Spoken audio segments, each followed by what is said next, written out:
Morning everyone, especially to our instructor Mr. Anthony Gamali. Good morning sir. Um, what is character formation? Character formation is the process by which the individual, through interaction of biologically transmitted predispositions with the environment, develops stable pattern of functioning, thinking and feeling. It also known as character building. It is the deeply internalized patterns of values and attitudes and the consequent actions that are often established in precognitive times of life through the natural and normal educational patterns that are appropriate for young children. Nursing, weaning, toilet, training, birth of siblings, and the early relation to the parents, especially to the mother, are some of the examples of character formation. Character formation traits are usually formed through the identification which parents and other important adults in the child environment. Everyone is partly responsible for one's character. Aristotle noted that character develops over time as one acquires habits from parents and the environment, either through rewards and punishment. Developing a good character is much learning to play musical instrument. Initially, an individual may be under some pressure to practice, but eventually enjoys playing with skill and understanding and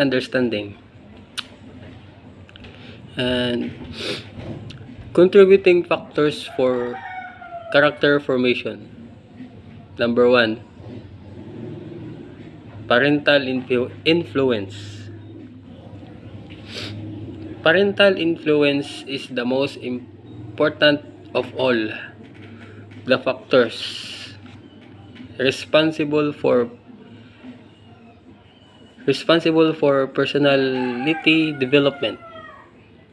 The way parents behave with the child, how much he is allowed to socialize, the kind of culture he is subjected to by then, and the emotional makeup of his parents. All these have a great bearing on the child mental growth. In early stage of their human existence, children adopt their parents' mannerisms. Thus, parents should be careful in their ways for they establish a great influence to their children's character. Number 2, home environment. Home as a cradle of human character and personality largely contribute to the character formation of a child. It is said that the parents are the first educators of the children. Yes, It is their parental guidance and discipline that creates the kind of character, personality, and attitude the child has. Parents should mo- make sure that the child incorporates the positive emotion in his personality and stays away from the negative ones. A child needs both his parents to develop his personality, and an absentee father can be a negative influence on the child. To make a child confident, positive person, parents should avoid being too auto authoritative, trying to discipline excessively, criticizing the child, discouraging him, comparing him with others, and being partial. Number 3, school environment. The perfect eh, to perfect the total development of a child's character and attitude, besides the home environment, a child's school environment to plays a major role in shaping a child's personality. Once a child starts going to school, he learns how to interact and deal with his peers. He comes to know how to engage in playing according to the rules and regulations. He gets educated, learns how to read, write, and communicate effectively. And child's personality is greatly influenced by the way he is treated at school, both by his teachers as well as his peers. The school reinforces the education that the child needs, that home fails to provide. And number 4, culture. Everyone has different character and values because of the different cultures where everyone is exposed. Sociologists found out that different cultures have different values and a child grows up with them, subconsciously absorbing the same. Influence of culture in personality and social development cannot be ignored. Those who were born and grew up in Western countries are influenced to be individualistic and comparative, while those children brought up in Asian, African, and South American countries are taught to be cooperative. Infancy, toddlerhood, preschool, and school age are the various phases that a child passes through, and each of these stage has its grown share of problems and challenges,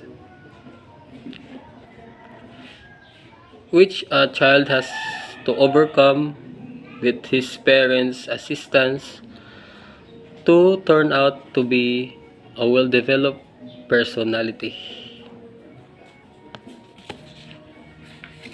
And factors that influence Filipino character formation. And there are 10. influence Filipino character formation. Number 1, home environment. Number 2, social environment. Number 3, culture and language. Number 4, history. And number 5, educational system. Number 6, religion. Number 7, economic environment. Number 8, political environment. 9, mass media. And last, leadership and role model. Determining character of personality types. There are 5 factors that determine character of personality traits. Number 1, openness.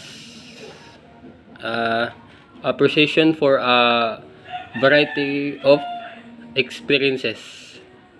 Number 2, conscientiousness.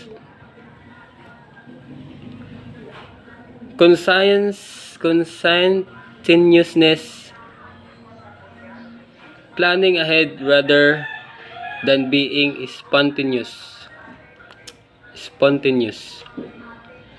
Number 3, extraversion. Being sociable, energetic, and talkative. Number 4, agreeableness. Being kind, sympathetic, and happy to help. Number 5, neuroticism.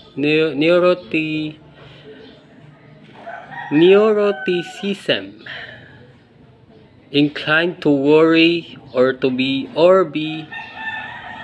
vulnerable or temperamental. And general types of characters. Number 1, positive characters or good character, positive traits.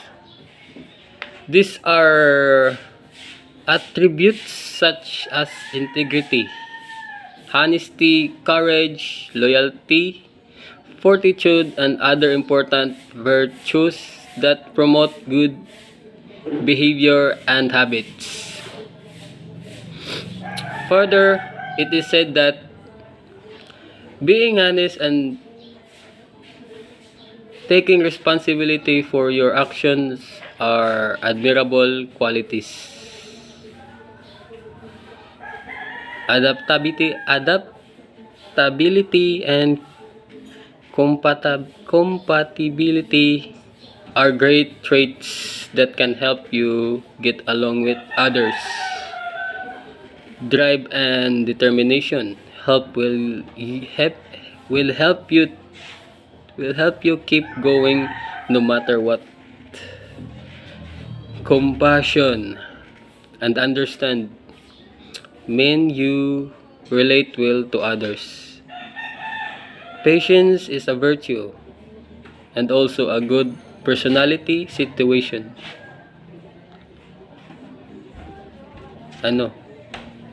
Also a good personality traits. Courage will help you to what's right in tough situation. Loyalty is a good quality to possess, making others trust you. And number 2, negative characters, negative traits. A person predisposition to commit evil acts. Being rigid and selfish,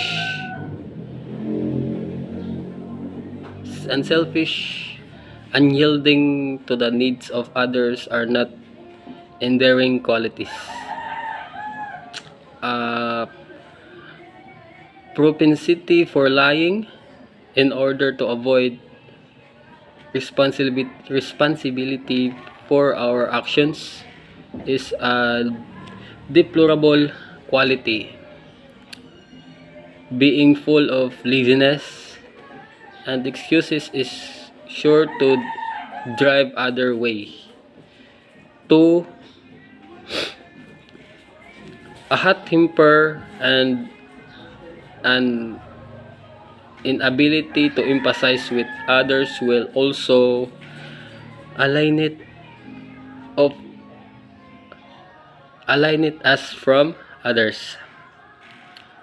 Being quick to anger will turn people away. Being disloyal, quick to talk about others behind their backs, or worse, stab them in the back for personal gain, also falls high on the scale of negative personality traits. And number 3, neutral character. Neutral traits. Commonly used to describe a person who doesn't pick sides in dispute.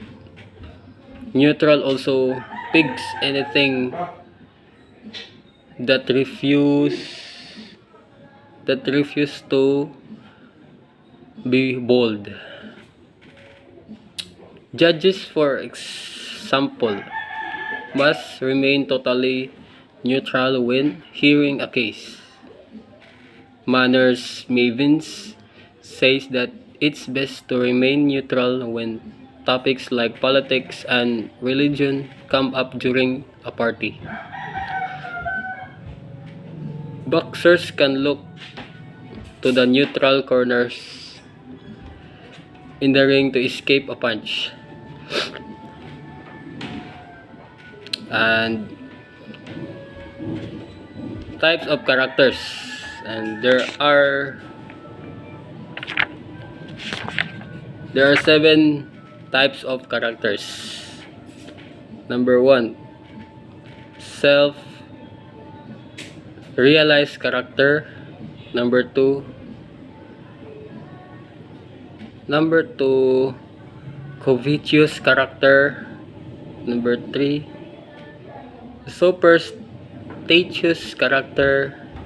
Number 4,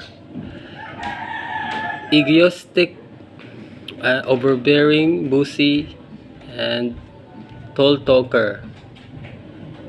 Antisocial character. Number 6, insincere character. And number 7, complacent character. And self-realized character.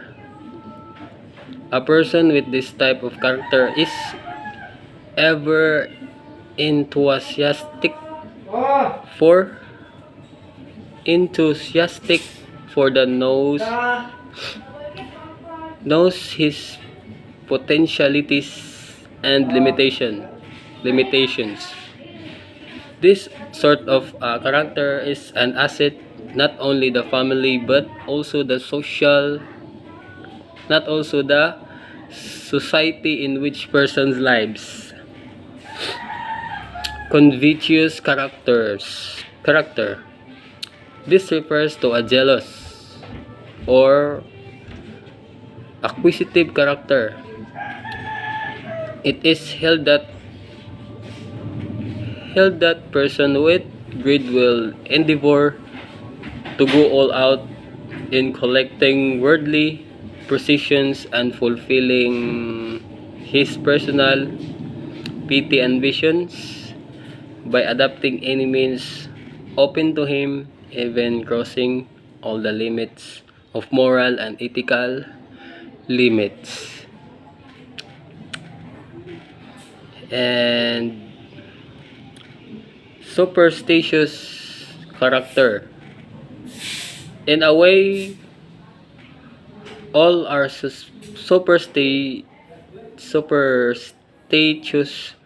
but when we're over superstitious, then problem starts. It is not merely bad for the individual concerned, but also for those who come in contact with this unpredictable person who may change his tag any moment, leaving everybody around in the lurch. Too much reliance on superstitions also robs us of scientific temper and forward-looking approach in our life. But we should not compare superstitions and traditions. And that's all.